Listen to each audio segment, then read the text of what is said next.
Good afternoon, all. We'll just wait for Mrs. Vidya Iyengar to come back. Apologies, this is going to be a third session. And unfortunately, we are facing a lot of technical glitches today. Well, the last termination was not because of a technical glitch, it's because we elapsed the time that was given by the Zoom.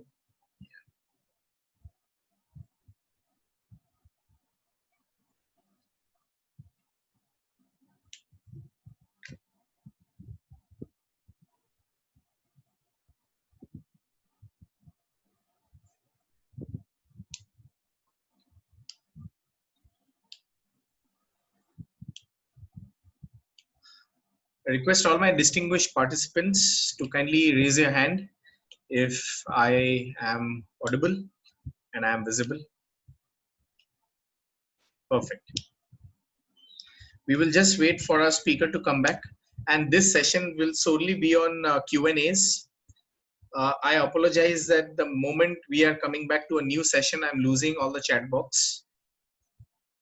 And so I will request all of the participants, the audience members, to please send your messages once again. I will request my speaker if she will allow a direct question be made by the individual participants in an orderly manner.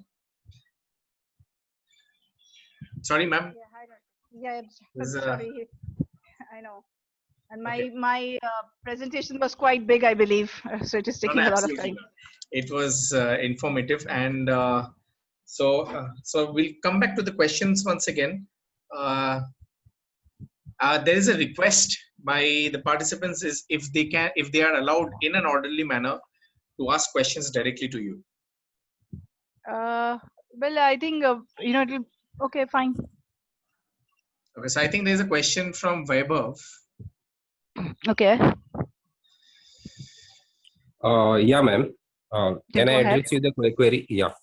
So yeah, the query, there are two queries basically which I intend to ask. The first one being that whom do you refer as a district officer? That is my query number one. My query number two. Okay. Hello. Should I address it now or? Yeah. Please go ahead with both the questions and then I'll answer. Yeah. The second query is that now suppose the victim wants to later retaliate from the allegations. Then can suo moto the organization proceed against the respondent? How does it go about? See, if first question, let me answer. So the district officer is being appointed by the Gazette. Although, like we have, for example, we have in the domestic violence, the protection officer are being designated by the the local authorities. Same thing, the district officer is being designated by the authorities, and they've been recruited and they've been assigned in every district to make sure to take care of all the sexual harassment cases as per Vishaka guidelines. Okay, so this is a part of government duty to create a district officers every district. Okay. And second is the organization needs to have an internal complaint committee, which I said, and to publish their name, details, email ID, and also if there is anybody who doesn't want to come in person and give a complaint, they can mail to a particular external member or an internal member whom they feel comfortable to talk about, because this is a very sensitive issue which requires a lot of comfort to come and speak up. So this is what is being created by the Vishaka guidelines. Tell me. Okay, so the second question which you asked me is if she goes back and she doesn't want to continue with the complaint. So there is no such thing. When the complaint comes in, the complaint is taken, the respondent gives his reply. Now, she has to give a reason why she is taking it back.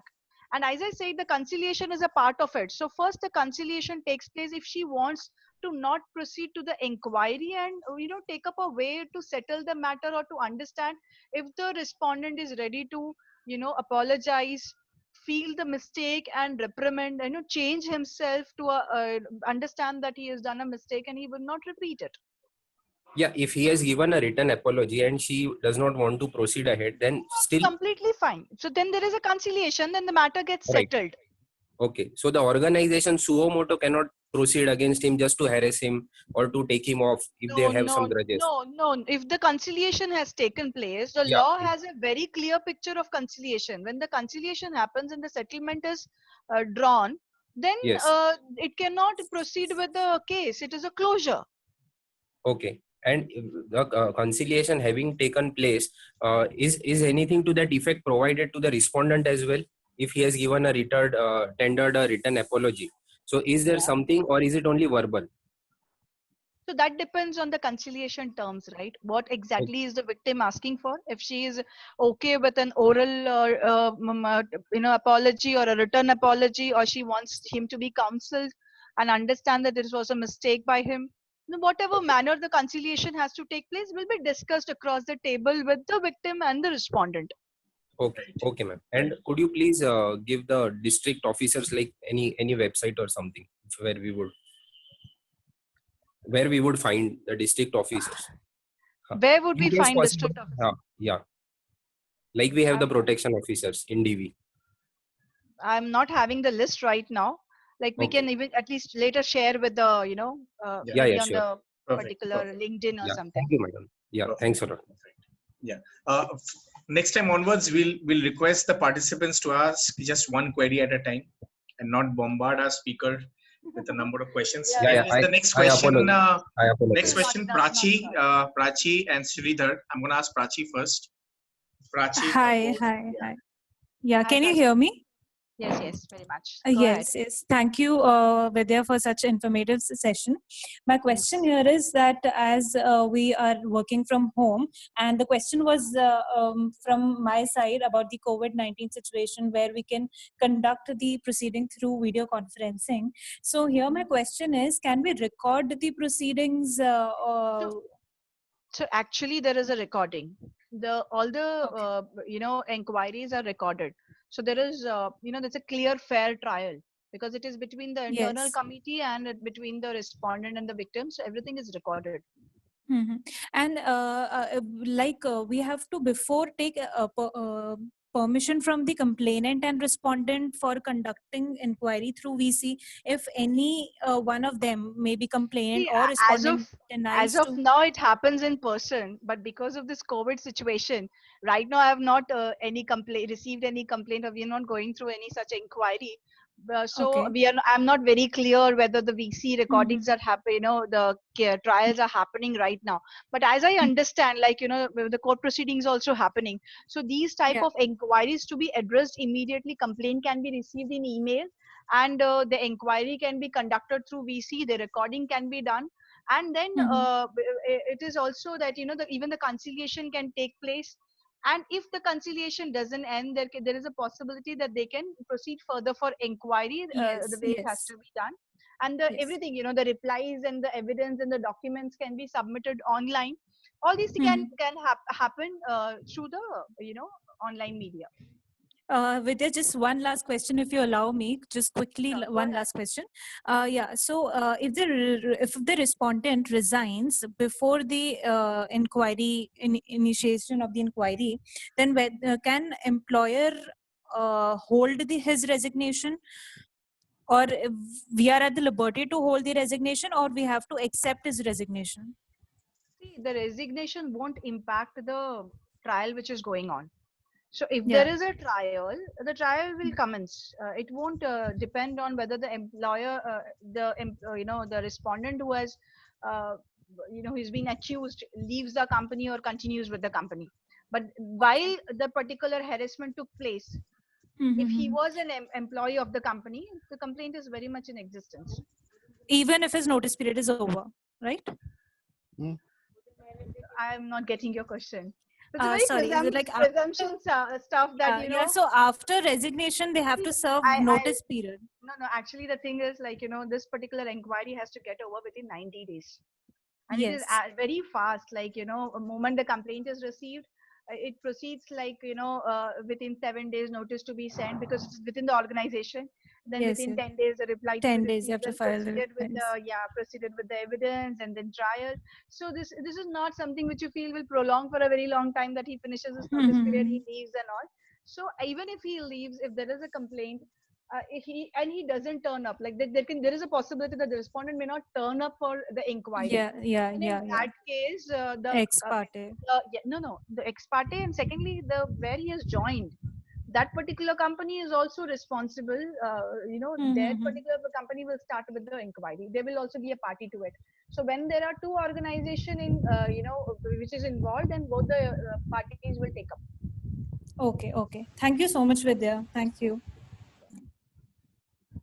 Right. I think there has been a request by a very senior member of our group, Pradeep ji, and so he had asked a question about the government office, whether POSH is applicable to a government office with respect to his own, in the context that uh, Pradeep ji's wife heads a department of a state government office, and he requests you whether you will be available for a webinar for their office. Of course, my pleasure to be part of awareness program. Yeah. Perfect, perfect. And it will be a pleasure to host you once again with respect to Thanks. that. And is there any other question? I'm not getting any other questions on the chat box. So I request the participants, if there is any other question, please raise your hand. And if there is not, then thank you so much, Vidyaji. It was fantastic. There has been a Thanks lot a of lot. requests for you to share the PPT. I leave that choice to you. Yeah. Yes, so in the previous sessions, we I've been receiving a lot of messages, especially showing gratitude on the efforts that have been put in, the number of hours, the resources that have been putting in for you to compile all that material, the substantive material that's there on the PPT that you shared, and on the PPT that we've spoken for the last 1 hour or so, more than 1 hour. I think Yeah. more than much. I'm sorry, I lost track of time. So we, I think so. we started at 5. I'm so Sorry. sorry for taking up everybody so much of time to explain the topic, but I thought, to make it more, conclusive and people understand it better, because the purpose is like that. If I finish off within 15-20 minutes about just awareness, then this topic won't end. And this is a very important topic. I believe everybody to, make sure that they encourage both the gender, and equally. So I would also share, in case there is a time, I get some questions in the workshop. So, like, for example, why, there is no sexual harassment for, act for the men. So I'll just share the question which I generally get with the, from the male counterpart when I go for a workshop in colleges and, Good organizations. question. Yes. Good So just question. just give me 1 second. I think Jaideep ji, we'll have to implement that in the NCLTs. Yes, yes. We people are I think now. Vidya ji, even in the high courts, there is an anti-sexual harassment committee. I do not know whether that's implemented in the NCLTs. So we'll have to check that. We actually must have in all organizations, I think all bar should have, so that it is addressed, and every bar is having, I believe, it's on the principal judge to take care that the bar has an internal committee to address any sexual harassment. I'm talking about the bar associations created at every end, not the otherwise bar. You were for a second too. Okay, so the question which I receive often is, there are talks of feminism, women's right, but no one talks about the right of men. There is definitely a stigma attached to, male sexual harassment, because society cannot imagine a man being harassed. So this, as I said, there is an orientation, there is a, stereotype that men doesn't get sexually harassed. And it also talks about the perception that nothing can happen to a man. uh, this is one of the biggest reason why men do not report such incidents. So most of the times when I go, people ask me, why have you ever handled where in the college, even in the college front, I would say, which is, gender neutral, wherein both male and female can come, as a students can come and complain. The incidents are very less, because they are ridiculed. As I said, this is disbelief that they have been a part of sexual harassment, male counterparts. So we are waiting for the statistics if it will happen. That's what I was told to me by the trainer, that if there are statistics wherein the male are also equally into the sexual harassment and they're being victimized, we may have an amendment to this, and we may have sexual harassment for men also. Oh, that's wonderful. That is wonderful. Brings that is great. Also, I'll just give a very brief teaser to. I think we've lost a lot of significant number of participants. We're into our third session, but with Yeah, I know. the whatever the number of our distinguished audience that is there today, I'll just give you a very brief teaser that we are also organizing a workshop of sorts into this topic and all the allied topics, and it's not going to be a singular affair, but it's going to be a full-fledged workshop with Vidya ji leading us on that workshop, and that's going to be happening very soon. So please stay tuned to all our social media platforms. I have shared all the details on the chat box. Please have a read. And so I think Jaideep ji is ready to go for a question. No. I just wanted to thank Vidya for a wonderful Thanks a presentation. lot, sir. Yes, absolutely. Thanks It a was lot. very And engrossing.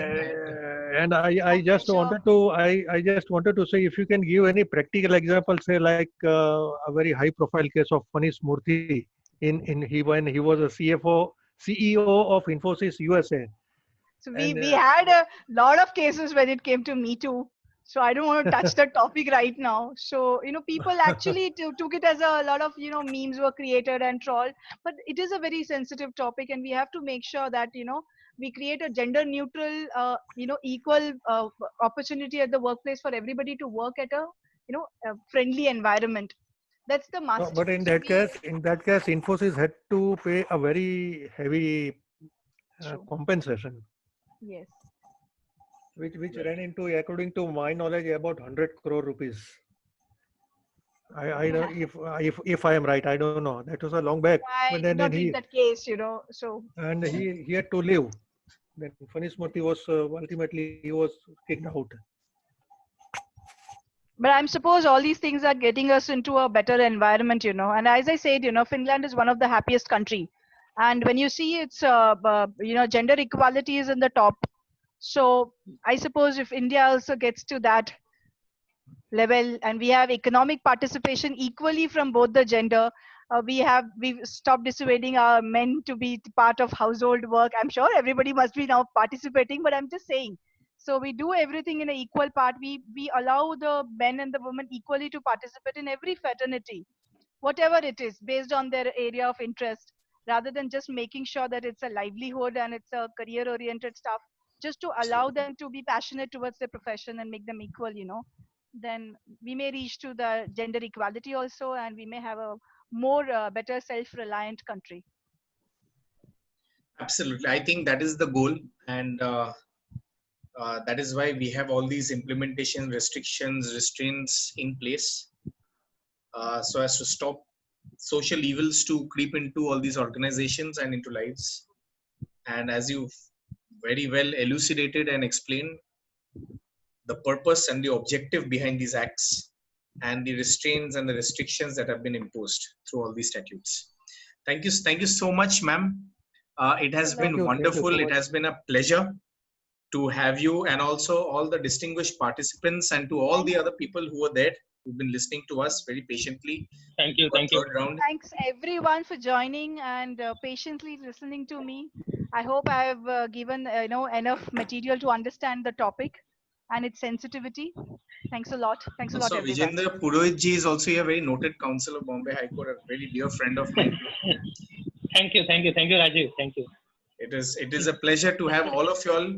And the brief teaser once again, we will be holding a very detail-oriented workshop on this topic, and of course on the allied topics, which is touching upon the main being gender equality, crimes against women, the pros and cons, litigation, practical experiences, and the practicality of this entire statute, which will be led by the pillar of our organization and of this area of practice, Vidya ji.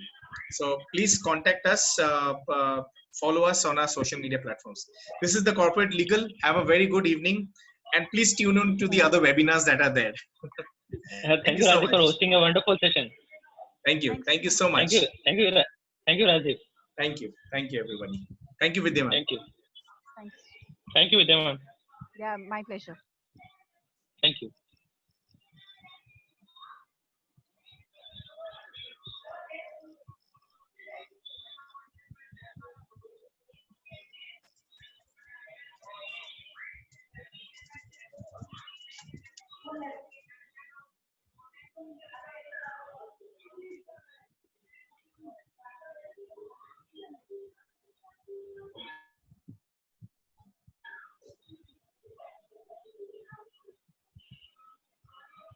Thank you, Rajiv, for holding a wonderful session.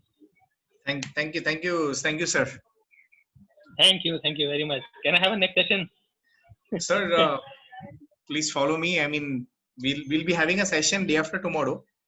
We'll be Okay, on the inviting same topic or some different? no, a different topic. So it's going to Okay. be something on finance, and Okay. so we've invited another very big personality on this topic, and please do join us. Please share me the link. I'll definitely join. I will share the link, sir.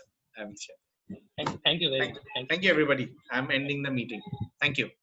Okay. Thank you.